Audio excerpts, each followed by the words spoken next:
Abrimos tertulia con Alfonso Hernández Quereda. Buenos días. Buenos Alfonso, días. La última tertulia de la temporada. Miguel López Morel, buenos días. Muy buenos días. Y saludamos también en ruta, aparece a Juan Guillamón. Juan, buenos días. Hola, buenos días a todos. ¿Dónde vas o dónde vienes? Estoy llegando a Murcia. Voy a hacer unos recados de parte de mi mujer, un mandado. Así que estoy llegando a Murcia. Nosotros somos siempre unos mandados nuestras damas, querido. Sí, sí. Hombre, a ver. En fin. Diga lo contrario, miente. Bueno, extraído de la manga, entonces, ¿no? Estos días. Bueno, sí, la manga hace, por mucho que digan, yo creo que con toda la ola de calor, hay una novedad, que haya ola de calor en Murcia en verano, pero lo cierto y verdad es que hay una diferencia de temperatura con Murcia capital del orden de 5 o 6 grados, ¿sí? Un calor que mata, sí. Pero en fin, bueno. Se puede llevar, ¿eh? Bueno, ¿hacemos pacto o no hacemos pacto de la emergencia climática que proponía ayer el presidente del gobierno, Pedro Sánchez? El PP ha dicho que para los incendios sí, pero lo de la emergencia climática no. Eso es lo que yo he oído esta mañana que ha contestado el Partido Popular. O sea que bueno, que se hable de los incendios, pero en general de la cuestión climática no. Es así, es la última noticia que tengo, ¿no? Ya que a se mí hace, me que se haga todo, Te digo, me produce risa pensar que este señor, el presidente, quiere hacer un pacto de lo que sea. O sea, es increíble. Son palabras huecas, ¿entiendes? Y que el Partido Popular no esté dispuesto a pactar con este señor, porque va a pactar. Si empezamos con un muro, no hay manera, es ridículo. O sea, que cada cosa que se vaya diciendo con respecto a pactos y a puñetas de estas, todo eso es mentira, son palabras intencionadas y nada. Ni emergencia climática ni gaitas. Esto es un verdadero... Yo sin embargo, Juan, yo creo que los políticos tienen la obligación moral de intentar pactar siempre, sobre todo cuando son cuestiones de interés general. Ahí discrepo contigo, Juan. Yo creo que con sinceridad. Sinceridad, Miguel, sí, con sinceridad, pero ¿tú crees que el discurso ayer de Sánchez que duró una hora y pico, yo no me perdí el tiempo escuchando a este hombre, eso te lo aseguro. Pero el concepto general de que los partidos políticos tienen que llegar a acuerdos, y incluso excluyendo el concepto de persona, es decir, yo ya tengo bastante amortizado al señor presidente del gobierno, por infinitas cuestiones que él intenta justificar y tapar como puede, pero yo creo que los partidos políticos tienen la obligación de llevar acuerdos de Estado continuamente y tirar la toalla a ese respecto, yo creo que es un error. Bueno, pero hace ya tiempo que se tiró la toalla a ese respecto. Quiero decir, hay cuestiones de Estado que se podrían considerar que es impensable que se sienten en la misma mesa. Pues mal hecho, pero bueno, por eso hace ya ellos, tiempo, mal por ellos y más por esta falta de tender la mano y sobre todo en cuestiones graves. Ahora mismo hay un problema de coordinación que es importante, que parece que lo van resolviendo en el último incendio en Andalucía, y en este parece que sin dejar de mediar las tonterías y los discursos altisonantes por parte de los portavoces de uno u otro, pero parece que hay una cierta coordinación, pero a mí me gustaría que hubiera mucha coordinación en la cuestión de los incendios, sobre todo cuando afecta a distintas comunidades autónomas y hay que coordinar esfuerzos, y aquí no estamos haciéndonos un favor ni cuando mandamos vamos a ver, estamos resolviendo un problema nacional. Pero hay coordinación, ¿no, Juan? Esta vez sí. Bueno, vamos a ver. Coordinación ninguna. Vamos a ver. Vayamos por partes, ¿eh? Es decir, la teoría es la que dice Miguel. Hay que pactar. Pero bueno, pero en las condiciones actuales donde nos estamos tirando los trapos el uno al otro, es absolutamente imposible. Y entonces, lo que cada vez que hay una emergencia climática o del tipo que sea, cada vez que hay una emergencia, en lugar de ponernos a resolver las cosas, ¿qué es lo que se hace? Pues sencillamente se empieza a decir esto, a decir lo otro, y todos sabemos que es mentira, absolutamente mentira todo, ¿no? O sea, ¿quién puede pensar? Entonces estamos en una situación verdaderamente lamentable. Vamos a ver, cuando se produce una faena como esta, lo primero que hay que hacer es curar la faena. Aquí no, aquí lo primero es tirarse los palos el uno al otro. Ha sido vergonzoso en todo, absolutamente en todo. Yo creo que, fíjese una cosa, que tiene la culpa es quien lanza la primera piedra en esto, que es el que empieza a meterse con el rival. Pero también es verdad que y lo digo también por decir la verdad, también es verdad que si dos no quieren, si uno no quiere, dos no se pelean. Eso también. Pero bueno, pero en vez de estar, pero es que el ejemplo ha sido tirarse los palos el uno al otro, que si las competencias son de uno, las competencias son del otro. Me sale por un lado un tío, me sale luego por el otro, pero qué vergüenza, pero si lo primero, y echando la culpa de las muertes, y echando la culpa de todo, y luego confundiendo a la gente, porque una cosa es el cambio climático y otra cosa es que en las cunetas de las carreteras no se quite eso de bronce, son cosas diferentes, ¿entiendes lo que quiero decir? Entonces estamos indignados, esto no puede ser, hombre. Bueno, Juan, pero de todas formas, quiero decir, en esta última historia, esa coordinación sí se ha visto, quiero decir, ha habido un conato al principio de bueno, pues de lo que ha habido, pero al final, bueno, han unificado fuerzas y ahí están, o han estado funcionando, quiero decir. Yo creo que aquí, vamos a ver, lo que se trata es de que efectivamente lo que se está dando es que se están quitando medios y elementos del medio en cuestión de prevención del fuego. Quiero decir, esa falta de prevención, no sé quién decía, reivindicamos las cabras en el monte. Claro, reivindicamos las cabras en el monte porque eran los que limpiaban los montes. Eso no se produce porque no hay esa situación. Lo que se trata es de, bueno, pues reforzar esos medios, pero esos medios, había quien decía que los incendios se apagan en invierno. Claro. Pues efectivamente, los incendios se apagan en invierno, lo puedes aplicar a previendo esto, pero eso todo. Bueno, claro, y los trenes se cuidan durante todo el año, bueno, y por eso no descarrilan, no se retrasan. Y el narcotráfico se arregla cuando dotamos a los medios de la Guardia Civil y damos de normas y a la judicatura. Es decir, aquí lo que estamos es en una vorágine donde los políticos les encanta inaugurar, generar cosas nuevas, pero no mantenerlas. Y el campo hay que mantenerlo, como hay que mantener las carreteras, el ferrocarril, el sistema judicial, la defensa, todas esas cosas hay que tenerlas presentes. Y ayer el señor presidente se llevó un buen rato, aparte defendiendo a su familia, diciendo que vivíamos en una algaraca económica, aprovecha esa supuesta algaraca económica para hacer cambios. Para ello, por cierto, necesitas presupuesto, y como no hay presupuesto, estamos en esta vorágine donde nos están llevando a un determinado callejón sin salida, donde mi análisis no son tan positivos. Juan. Sí, hombre, yo por darle la razón a Alfonso, es verdad. Muchas gracias, Juan. No, pero bueno, ya sabes. No, pero fíjate, yo cuando vi en cuarentena, ¿no? No, vi a Pedro Sánchez al lado de Ayuso, digo, madre mía, esto es un milagro, ¿no? No sé si las cosas se han llamado, pero los vi juntos, digo, bueno, esto empieza a funcionar bien. Bueno. Pero empieza a funcionar bien, pero luego sale uno, sale el otro, sale el ministro que yo no sé si es muy beneficioso, este señor Puente, y empieza a entrar a saco y tal, pero qué pena, ¿no? Y luego culparse antes de resolver los asuntos, ¿eh? Es decir, el tema bueno, ya sabes tú que está muy bien, una cosa es el cambio climático, la emergencia climática, y la culpa la tiene la emergencia climática y el cambio climático, y entonces eso es como si fuera, ¿cómo te diría yo? Una maldición. Pero el cambio climático está ahí, ¿para qué? Para combatirlo, coño. ¿Entiendes? O sea, no, la emergencia climática, ¿cómo se combate? Pues se combate, por ejemplo, con el tema de La Habana, se combate con diques, con presas y con planificación. Pero claro, no podemos estar condenados al cambio climático. Y luego, además, tampoco tirar el cambio climático,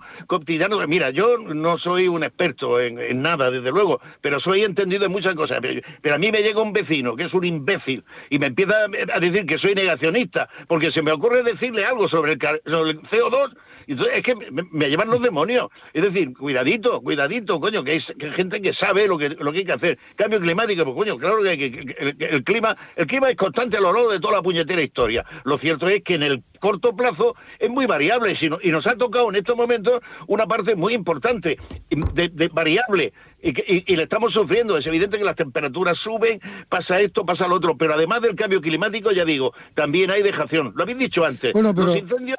Muchas veces dejación está llevado por la propia administración y con legislaciones que son muy discutibles, ¿eh? Y lo dicen los forestales continuamente. En todo caso, es una falta de planificación. Y ojo, y que decir, la cuestión de los incendios y el cambio climático, aquí sí que es competencia de las comunidades autónomas, salvo como se ha producido en este último incendio, que sobrepasa esa situación y se va a la alerta nacional. Pero eso es competencia de las comunidades autónomas. Y hemos visto y hemos oído muchas, y estamos oyendo las protestas y las movilizaciones de los bomberos, en el sentido de que no solo no se está incrementando la plantilla o no se está aumentando las medidas de seguridad, sino que incluso en algunos casos se ha reducido. Quiero decir, esa es la cuestión.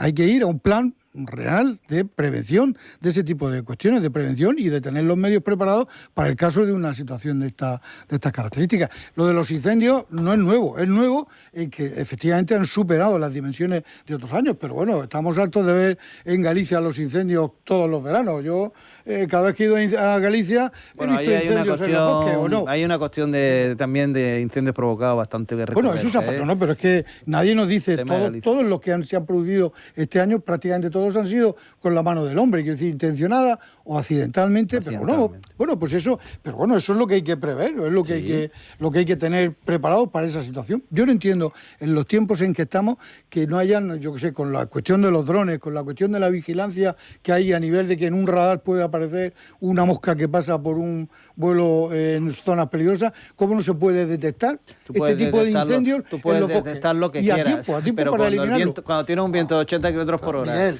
si hay una... has desbrozado el campo, puedes tener todos los drones que quieras y no pagan Si se descubre de forma inmediata, ese fuego se puede extinguir. El problema es que al final los fuegos se empiezan a extinguir o se empiezan a intentar apagar cuando ya están en unas dimensiones prácticamente... Pero que eso puede llegar... ¿Cuánto tiempo, con el viento que hace, la temperatura que hace, ¿cuánto tiempo tardas tú en apagar un fuego que se incendie, que se provoca una... Bien, no, te lo estoy falta diciendo. de medio y falta de planificación. Pero es tremendo. Bueno, este tipo de incendios ya cuando cogen estas magnitudes ya salen fuera de las capacidades de extinción. Por cierto, que es un problema de los incendios que hay que abordar no solamente desde un pacto de Estado nacional, sino desde un pacto, digamos, europeo, porque estos días, al hilo de los incendios de Francia, estábamos viendo o estaba leyendo los mismos problemas que hay en España. Es decir, los bomberos en Francia y la población francesa se queja de falta de medios, de bomberos mal pagados, de la escasez de plantillas, del material anticuado para combatir. No te vayas a Francia, vete aquí. Había una promesa de comprar una serie de aviones que se ha incumplido. Se plantearon urgentes hace 4 años y no se ha comprado ni uno. De hecho, los pocos que tenían se han revendido a Portugal. Es que estamos hasta descapitalizando. Y eso no es política regional, eso es política nacional. La verdad es que la UME fue un gran invento, hay que reconocerlo. Ahí se le dio una autoridad tremenda y se le dio una autoridad continuada y un gran servicio público aparte del ejército. Y evidentemente funciona, pero señores, que si vamos a centralizar el apagado de incendios, hagámoslo, pero no nos quedemos a medio camino. Sí, mira, yo tengo que decir, en función de las competencias, porque se habla mucho, fíjate que siempre, incluso ahora ya lo hemos apuntado, es decir, las competencias son de la comunidad autónoma, son del gobierno y tal, todo eso está muy bien. Mira, cuando se inventa el Estado de las autonomías es por acercar las decisiones al pueblo, a lo más cercano que hay. Es decir, municipalizar, digamos, las condiciones y sobre todo decir que en Murcia quien más sabe de Murcia son los murcianos y en Valencia los valencianos y tal. Entonces, está cerca, digamos, del administrado. Esa es la administración autonómica para estar muy cerca del administrado. Todo eso está muy bien, pero eso no quiere decir que haya una rotura global con las competencias globales. Por ejemplo, estamos hablando de la ley de emergencia, ¿no? El artículo 28 y 29 es cuando alguien dice esto es una emergencia nacional con independencia de todo. Ejemplo de emergencia nacional, lo que está pasando ahora, lo que está pasando en Ávila, en Toledo, en Madrid, en Castellón y en la Biblia en Pástaro.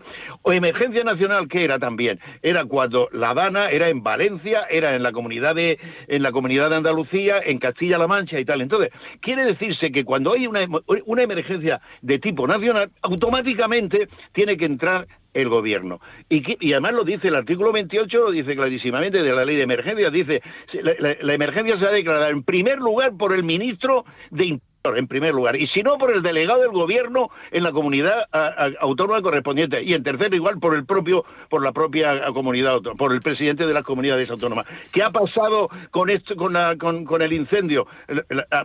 Rápidamente se ha adelantado Ayuso a ponerla, pero se ha puesto de acuerdo con el ministro de Interior. En Valencia, claro. Cuando no pasó esto, no pasó. Nos estuvimos tirando que había muertos, 229, diciendo, tú tienes la culpa, mazo, porque eres un imbécil, porque te han metido en el chistorra ese de la puñeta. Y otros decíamos, la culpa la tiene la ministra porque no ha hecho las obras hidráulicas que tenía que hacer. Nos pasamos todo el tiempo y con 200 y pico muertos por medio, no.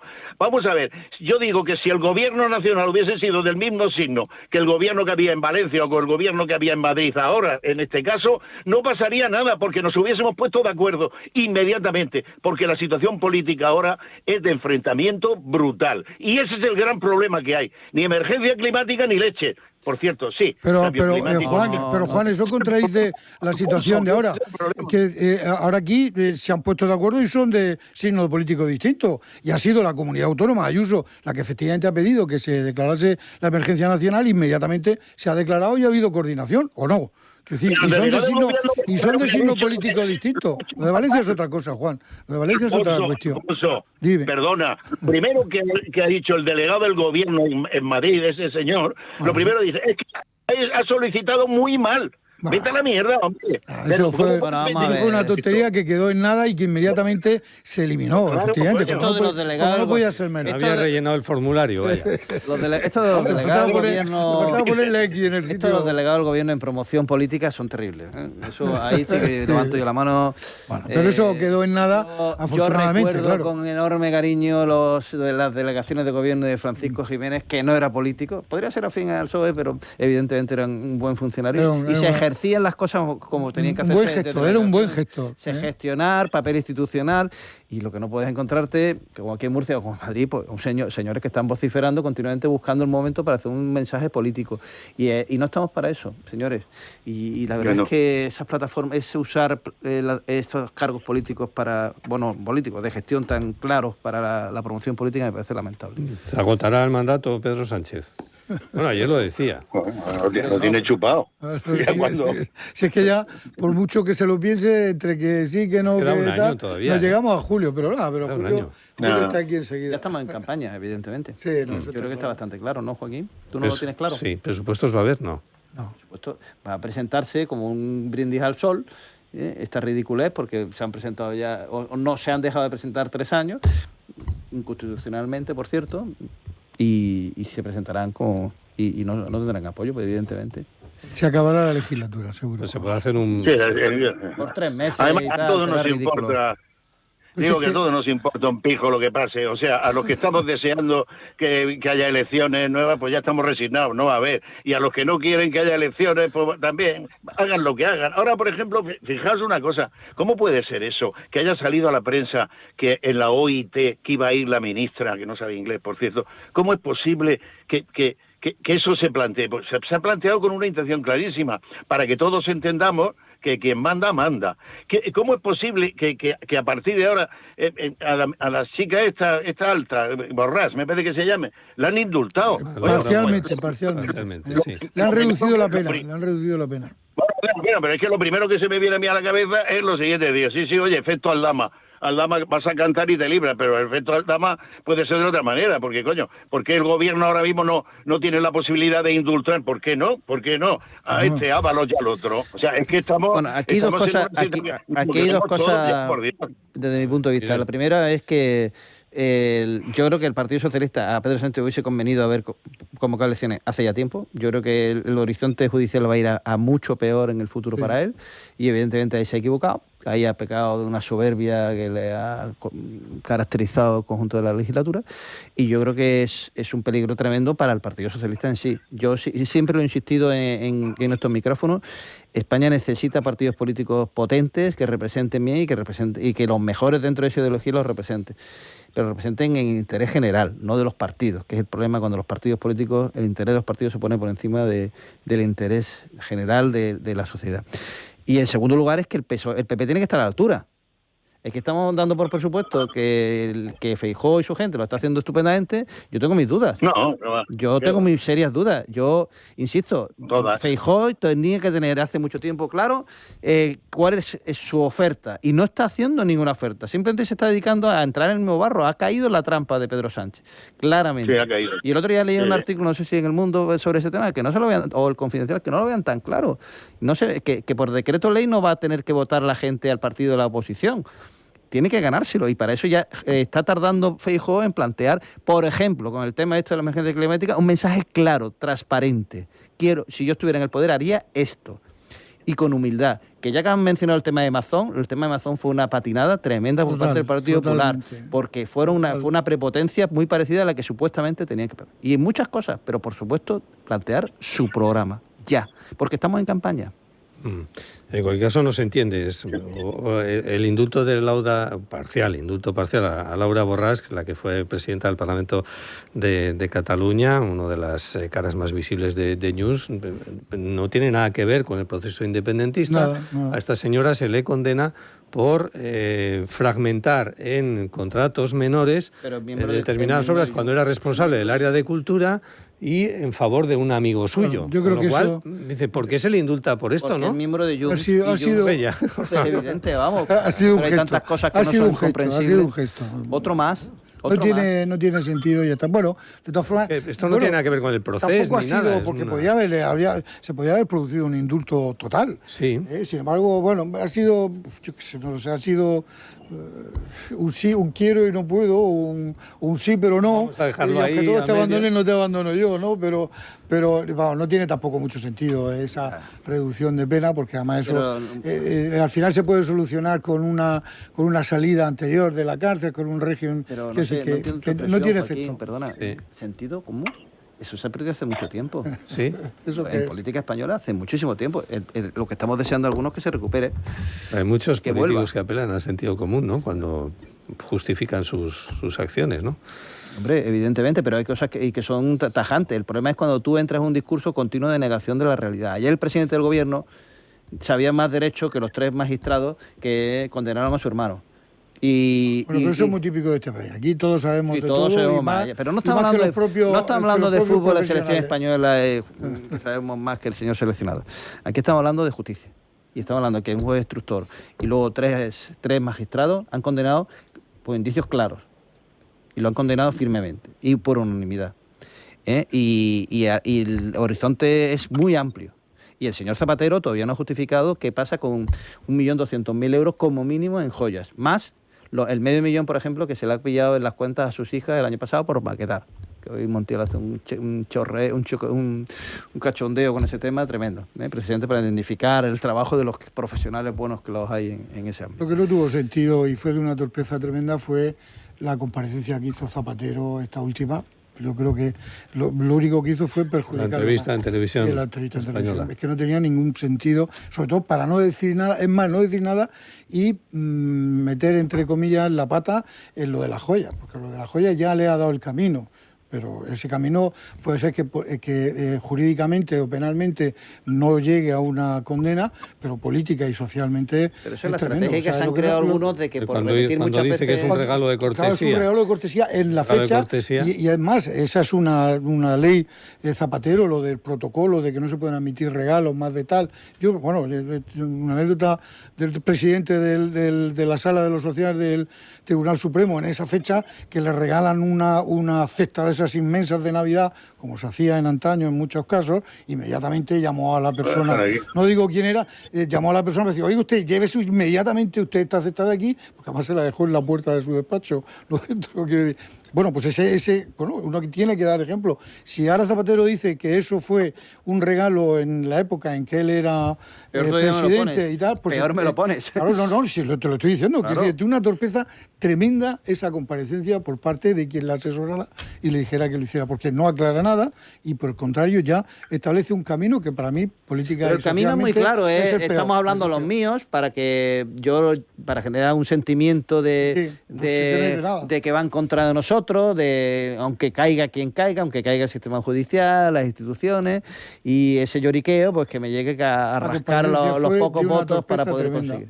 Y desde luego los señores del Tribunal Supremo lo van a hacer muy claro cuando lo juzguen. Ayer volvió el presidente del Gobierno a hablar de esas causas políticas, en el caso de su hermano y el caso de Begoña. No, él aludió a esa expresión. Él puede mencionar lo que sea, son causas jurídicas, judiciales, insisto, de personas muy bien reconocidas dentro de la carrera judicial que han declarado ya no estamos hablando, es que hemos degradado completamente la responsabilidad política. Cuando yo estuve en política, que te sentaran en el banquillo ya era causa más que sobrada para dimitir.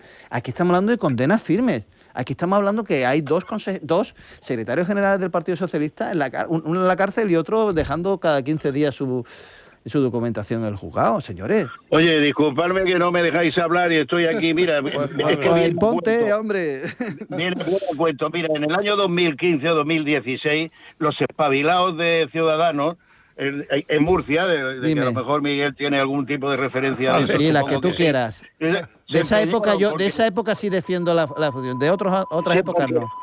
Dime. Porque había un señor que ni siquiera estaba imputado, señores, no estaba imputado siquiera, y hubo de dimitir entre Ciudadanos y el Partido Socialista. Dime quién era. Pedro Antonio Sánchez. Pedro Antonio Sánchez ha sido condenado 2 veces. Pero no estaba condenado en ese momento. Dos veces, y dijo y firmó un papel que decía que si en un momento dado le imputaban se tenía que ir. Por partes. Coño, Miguel, calla, joder. Hombre, pero si te estoy dando un claro ejemplo de que te estás equivocando, Juan. Vosotros, mira, yo te digo que Ciudadanos armasteis la de Dios escrito de una manera lamentable. Que la culpa la tiene ahora Ciudadanos. No tócate las narices, vamos. Ciudadanos tiene la culpa, y a favor que se ha cargado otra cosa, ¿no? Pero déjame que termine. En ese momento no estaban investigados. Y se hubo de ir a la puñetera calle. Entonces, ¿cómo es posible comparar esa situación con la situación de ahora? Porque ahora mismo, precisamente, hemos decaído totalmente. Déjale hablar a Juan, ya termina. Déjame que termine, coño. Está el presidente. Venga. El primero está imputado, coño, está investigado. Y no pasa nada, hombre, por Dios y por la Virgen. A ver si me entiendes. Lo que hicisteis vosotros con el Partido Socialista a Pedro Antonio Sánchez, con independencia de que haya sido condenado posteriormente, no tiene ni puñetera en comparación con lo que está pasando ahora, por Dios. O sea que tú me estás diciendo... Espera, Miguel. Termina, Juan. Sí, ¿qué estoy diciendo? Sí, te estoy diciendo que fuisteis unos petardos en ese momento porque apretasteis demasiado. O sea, que nosotros en su momento intentamos meter un mínimo de ética en la política y ahora mismo me estás intentando comparar el esfuerzo que hicimos nosotros de dignificar la política, me la estás igualando a lo que está haciendo el PSOE ahora mismo. ¿Pero cómo igualando? Lo estoy igualando, me la estás comparando. Es que, o sea, ¿qué me estás proponiendo? ¿Qué me estás proponiendo entonces? ¿Qué me estás proponiendo? ¿Cuál es tu propuesta, Juan? Que fuisteis excesivamente agresivos en un momento que no tiene ni comparación con la agresividad que le falta ahora a este gobierno para tomar las decisiones al Partido Socialista. No está haciendo nada y nadie le está presionando. Ninguno de sus socios ha tenido la dignidad de decirle, como estás haciendo esto, me voy. O sea que ahora mismo, a nivel moral, el Partido Ciudadanos del año 2015 está a años luz de los socios del gobierno. Juan. Uno es integrante. Pero esto no es una cuestión personal tuya para que tú defiendas. Yo digo que Ciudadanos, que ha sido una petardada tremenda, y nada más que tenemos que verlo, en qué situación está ahora Ciudadanos, se empleó a fondo de una manera exagerada para quitarse de un tío que no estaba ni siquiera imputado. No, y eso lo quiero... Pero hombre de Dios, vamos a ver. Vamos y nos tomamos el café. Tenemos ahí no, el café os lo vais a tomar, pero un problema de cobertura ahí que se va y se viene el sonido. De la agresividad en un momento determinado exagerada frente a ahora. ¿Qué agresividad? Te recuerdo que ninguno de los pleitos que tenía el señor Pedro Antonio Sánchez los planteó Ciudadanos. En ningún momento en Ciudadanos planteó ningún tipo de denuncia. Simplemente planteó un nivel moral. Si quien esté imputado no puede estar representando políticamente a los ciudadanos. Y él dijo que sí, que lo aceptaba. Y al aceptarlo, cuando le imputaron y luego le condenaron, tuvo que dimitir. No me estéis comparando cosas, hombre. El nivel moral que intentó meter Ciudadanos, ¿qué más quisiéramos tenerlo ahora? Por cierto, Ciudadanos que se hundió en su propia miseria, ¿eh? Pero entonces sí tenía dignidad. Vamos, hombre. Pero que no me confundan las cosas. Eres tú el que está confundiendo las cosas. Yo creo, Juan, que ahí estás equivocado, ¿eh? Bueno. No confundan, no se fue porque lo condenaron, se fue porque lo echasteis vosotros, porque era sospechoso. No. Él firmó un contrato para llegar al gobierno que decía que si le imputaban se iba. Y se resistió, pero se tuvo que ir. Vamos a ver, él firmó un contrato. Cuando yo firmo un acuerdo de gobierno, yo tengo que ser leal a lo que firmo. Ni más ni menos. Y era o lo tomas o lo dejas. O lo tomas o lo dejas. Podría haberse buscado otros socios el gobierno entonces. A ver, Alfonso. Bueno, en todo caso, Juan, hay que reconocer que en ese caso Ciudadanos sí combatió ese tipo de cuestiones. Hombre. Y la prueba está en la moción de censura a Rajoy, la caída de Rajoy en su momento del Partido Popular. Quiero decir, cuando fue... Yo ya de esa época no me hago responsable. Bueno, no, él está hablando del 2015. Pero bueno, fue exactamente igual. Fue Ciudadanos la que propició... ya había caído, digamos, sus planteamientos personales. Ojalá hubiera un partido que hoy por hoy plantee los principios éticos políticos que tenían en el año 2015 Ciudadanos y que luego perdió, desgraciadamente. No lo hay. Y algunos sentimos bastante huérfanos a este respecto. Pero que luego se echaron a perder. Totalmente. Te lo estoy diciendo yo el primero. Sí. Yo me tomo responsabilidad de lo que yo hice cuando estuve ahí, que por cierto, Juan, era una época en la que la Asamblea Regional funcionaba y llegamos a un acuerdo casi en el 100%. Tú y yo estábamos ahí. Y ahora verás tú cómo están los señores diputados regionales, que no trabajan ni en julio. Pero vamos a tener esta mañana, por cierto, dentro de pocos minutos, a uno de aquellos diputados, en este caso pertenecía a Podemos, hoy está en Sumar, que es Óscar Urralburu. Enseguida va a estar con nosotros analizando también la actualidad esta mañana. Bueno, causas judiciales, causas políticas, el gobierno, o Pedro Sánchez ayer, volvió a recordar esa mecánica, ¿no? Que ellos, el gobierno está convencido de que funciona de la siguiente forma. Los partidos, Partido Popular y Vox, preparan una información que determinados medios afines de comunicación se encargan de poner el altavoz para que a su vez determinadas organizaciones como Hazte Oír, etcétera, recojan como forma de denuncia ante un juzgado que luego pues lleva un procedimiento, ¿no? Esa es la explicación que se sigue sosteniendo en este tipo de casos, ¿no? Hermano de Pedro Sánchez, la mujer de Pedro Sánchez. O sea que las conclusiones a las que llega un juez están relacionadas con el denunciante. Como causas políticas.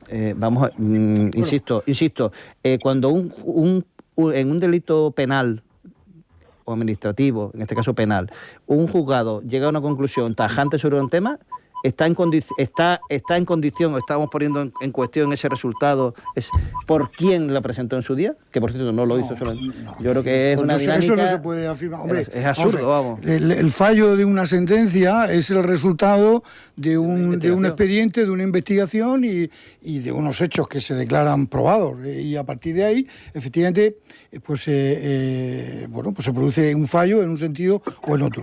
Hombre, lo que yo me supongo que lo que viene a decir es que casualmente o no casualmente, que todas esas sentencias y todos esos procesos parten de una denuncia de particular de este tipo de organizaciones, casi todas. Yo creo ¿La que de la OCU qué?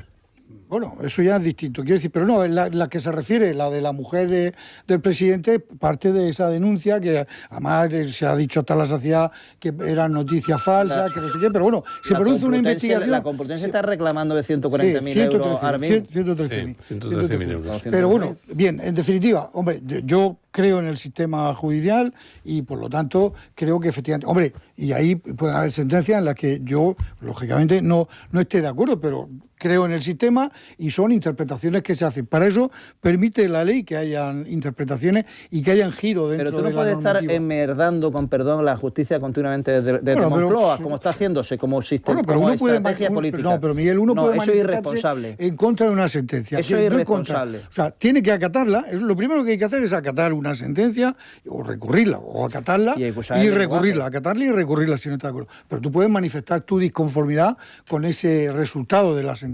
Porque es verdad verdad que hay muchas situaciones. En derecho siempre se ha dicho que 2 y 2 no siempre son 4. Y es verdad, 2 y 2 no siempre son 4, porque son cuestiones interpretativas. Es decir, hay mucha... Esa relatividad de la interpretación hace que una sentencia de un giro... La palabra que he dicho es injusto. Cuando tú, tres magistrados te hacen una sentencia y tú dices que es injusto, tú puedes decir que estás en desacuerdo. Yo aquí contrastaría las declaraciones del señor presidente del gobierno con las del secretario general del Partido Socialista de Extremadura, que son un abismo. Y el otro también dijo que animaba a sus compañeros a presentar un segundo recurso o los que hicieran falta al Tribunal Supremo de la Constitución hace falta. Bien, claro. Pero en su derecho. Pero el presidente del gobierno patinó totalmente. Juan. Sí, bueno, vamos a ver, yo creo que con respecto a esto, mira, vamos a ver, hace un tiempo, cuando el Partido Socialista no estaba en el poder, pues siempre decía que en el momento que un señor del partido estuviera sometido a una apertura de juicio oral, entonces se tenía que dimitir y todo el mundo se lo va a dar. Eso era hace unos años. Ahora, tú fíjate, no solo eso, sino se hace apertura de juicio. Primero, es investigado o imputado, se le hace juicio, se le juicia, se le condena, se le mete en la cárcel y no pasa nada. Pero bueno, pero esto qué vergüenza es, ¿os dais cuenta? Y luego, eso por un lado. Y por el otro, ¿cómo es posible que se pueda ser uno tan filósofo para conseguir que la judicialización se meta dentro del mundo político y que lo que se está judicializando sea lo que condicione las decisiones políticas cuando sabemos que la justicia va muy lenta? Es decir, ¿cómo es posible que tenemos que estar esperando 2 o 3 años a ver si condenan al hermano o condenan a la mujer? Pero bueno, pero eso pasa en todos los procesos, Juan. Quiero decir, sí, lo que pasa es que depende de dónde nos toque, pues lo interpretamos de una manera o de otra, pero eso en todos los procesos siempre pasa igual. Pero Alfonso, vamos a ver, en el momento que dicen que la mujer del presidente está imputada por esto y por lo otro, el presidente se tiene que ir a la calle, coño. No tiene que estar esperando a ver si la condenan o no lo condenan, que se arma el follón. En el momento en que condenan al hermano y le dicen que ha hecho trampa, el presidente se tiene que ir. Por unas cremitas de nada, la presidenta de Madrid se tuvo que ir. ¿Entiendes? Por unas cremitas, coño. No, pues la presidenta de Madrid la pillaron infraganti, Juan, y no era las cremitas, era las cremitas y otras cosas. No era las cremitas. Bueno. ¿Qué más era? Ninguna. Porque en el tema más la absolvieron. Se archivó. Solo por las cremitas. Las cremitas echaron a la presidenta. Y ahora, el hecho de que esté condenado el hermano y 2 tíos en la cárcel, o 3, y no pasa nada, yo solo quiero comparar esto, y esto es una vergüenza por parte de quien sea. Pero ¿qué pasa? Que la gente que piensa como yo sabe que no tiene nada que hacer como la gente que piensa contra lo que yo pienso. Estamos divididos en este momento. Hombre, claro que sí, que lo que interesaría es que nos pusiéramos de acuerdo y habláramos todos, pero no puede ser. Ahora mismo vamos a matarnos. Yo creo que la mejor situación sería, desde luego, oiga, Tezanos, ¿qué dice? Tezanos dice que va a ganar el Partido Socialista. Oiga, pues no, pues venga, pues Tezanos convence a Sánchez, pero esto qué vergüenza es. Luego dicen que esto, la amnistía ha proporcionado la concordia. No, coño, van a proporcionar nada, y están diciendo que lo van a volver a hacer otra vez. Entonces, claro, son cosas que son indignantes, y mantener esta situación, con independencia de que seas de derecha, o sea de izquierda, de centro, de arriba, de lo que sea, lo cierto es que te ponen en una situación inestable, porque claro, tienes que tragar lo de la amnistía, tienes que tragar que decir que es para la concordia. ¿Pero qué coño concordia? Si están más chulos que nunca, los tíos estos de Jun, ¿entiendes? Y luego, el hermano que dicen que ha hecho trampa, pues si ha hecho trampa, olvídate de la justicia y quitaos de en medio, ya está, hombre. Y la comparación que he hecho con Ciudadanos, no es que yo me quiera meter con Ciudadanos, que desde luego la opinión que tengo yo de Ciudadanos es nefasta. Lo que pasa es que Miguel lo ha interpretado de otra manera. Estoy diciendo que se dio una situación hace 10 años, se dio una situación hace 10 años de que por esto pequeñico se armó la de Dios, y ahora es una montaña y no pasa nada. Eso es lo que he querido decir. Bueno, pues esto ya... Una comparativa que hacía. Del grado de... Más nos valdría tener referentes morales y claros cuáles son los niveles, las auténticas líneas rojas, que aquí las líneas rojas se han hecho transparentes ya hace ya mucho tiempo en todas las instituciones, ¿vale? Que tú me has dicho lo de las cremitas, siempre se recordará los tablerones que compró la presidenta de Dinamarca, que fue la primera que dimitió, pero es que los referentes morales más allá de los Pirineos desgraciadamente son distintos que los de aquí, y estaría ya bien que fuéramos recuperando, el nivel de tolerancia, ¿no? El nivel de tolerancia fuera de Pirineos para arriba es está años luz el que tenemos en este país. ¿Y qué responsabilidad tenemos ahí los ciudadanos? Claro, porque hablamos de los políticos. Al final, pero al final, no, pero claro, al final todo se refrenda con los votos. El nivel de exigencia está en función del nivel de exigencia también de los ciudadanos, ¿no? Pero al final... No sé, que nos dejen votar a los ciudadanos, que nos dejen votar y ya lo diremos. Y Juan, ¿y qué va a pasar? ¿Tú crees que va a cambiar mucho el panorama político en las próximas elecciones? Te pregunto, tú como experto en la materia. ¿Experto en qué? La materia sociológica. La materia. Mientras haya gente como Bildu, que están en contra de España, pero que están dispuestos a todo, mientras haya gente como Junts, que no le importa votar lo mismo que Sumar y tal, mientras haya eso, el peligro es tremendo. Tampoco es positivo para el contexto actual que existan discursos políticos como los de Vox, que también es una marcha atrás. Estamos dando marcha atrás en todos los extremos políticos, desgraciadamente. ¿Pero quién ha hablado de Vox aquí? ¿Eres tú? Yo sí tengo problemas con Vox, sí los tengo. No cuenten con mi voto para jamás. Bueno, pero fíjate que lo que dice Miguel tiene razón, porque una de las consecuencias de que en este país el gobierno no sea otro es efectivamente esa animadversión hacia Vox de determinados sectores. Y eso frena a Vox desde hace años. Eso frena, efectivamente, eso frena, pues es el que el PP, por ejemplo, pueda estar en el gobierno. Es decir, porque tiene que hacer coalición necesariamente con Vox. Y ayer Vox el Mundo tiene mucho rechazo. Ayer el Mundo daba una encuesta anteayer, clarísima, y la tendencia del PSOE a la baja, pero es que no es que esté subiendo el PP, es que sube Vox. Es que el que sube es Vox. Cuando lo único que está haciendo Vox es mantener su discurso, que estará o no de acuerdo, pero es su discurso. Y yo estoy esperando todavía que el señor Feijóo tenga un discurso claro, contundente, con respecto a estos temas. El problema es que está por definir ese discurso Feijóo. Nos vamos. ¿Has aparcado ya, Juan? Estoy ya. Oye, he conseguido aparcar. Juan, a subir la bolsa, Juan. Como decía mi madre, que me traigas bien las vueltas, Llévale las vueltas bien a tu mujer del recao, No te quedes con las vueltas, no sises. No sises. Bueno, un abrazo. Nos vemos. Juan, hasta después del verano, que disfruten mucho. Que nos vamos la próxima temporada. Igual. Adiós. Juan, Miguel, Alfonso, gracias por compartir tertulia y eso, que paséis buenas vacaciones. Igualmente, lo intentaremos.